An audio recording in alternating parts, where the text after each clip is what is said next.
সম্মানিত মিডিয়া কর্মী, আপনাদের মাধ্যমে আমরা সমস্ত জাতিকে জানাতে চাই যে আমরা আজকে খুবই মনোকষ্ট নিয়ে এবং দুঃখ নিয়ে আপনাদের সামনে উপস্থিত হয়েছি।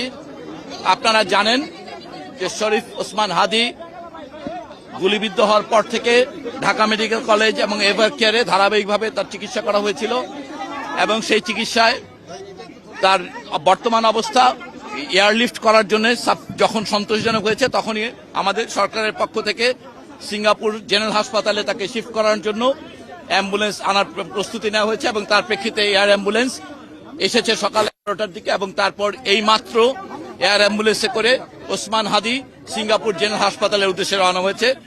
আপনারা সবাই ইতিমধ্যে জানেন যে ওর এই স্ট্যাবিলাইজ করার কথাটা, এটা এয়ারলিফটিং এ 4 ঘন্টা ফ্লাইটের জন্য ওনাকে আমরা যখন দুই পক্ষই সম্মত হয়েছে, ওই সিঙ্গাপুর জেনারেল হাসপাতাল এবং এভারকেয়ার দুই কর্তৃপক্ষ যখন সন্তুষ্ট হয়েছেন যে উনি 4 ঘন্টা ফ্লাইট করার জন্য উপযোগী, তৎক্ষণাৎ আমরা ওনাকে আসলে শিফট করিয়েছি।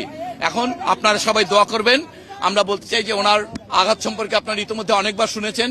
ওনার গুলিবিদ্ধ যে মস্তিষ্ক, সেটা ছাড়া বাকি অর্গানগুলো আল্লাহর রহমতে বলা যেতে পারে কিডনি, হার্ট এবং রেসপিরেশন, এই 3টি ক্ষেত্রে এখন পর্যন্ত এটাকে নিয়ন্ত্রণযোগ্য এবং অক্সিজেনের মাধ্যমে সেগুলোকে মোটামুটি ভাবে এখন পর্যন্ত নিয়ন্ত্রণ করা যাচ্ছে। ওনার সঙ্গে ওনার ভাই এবং ওনার ভাইয়ের বন্ধু তারা ওনার সঙ্গে গিয়েছেন।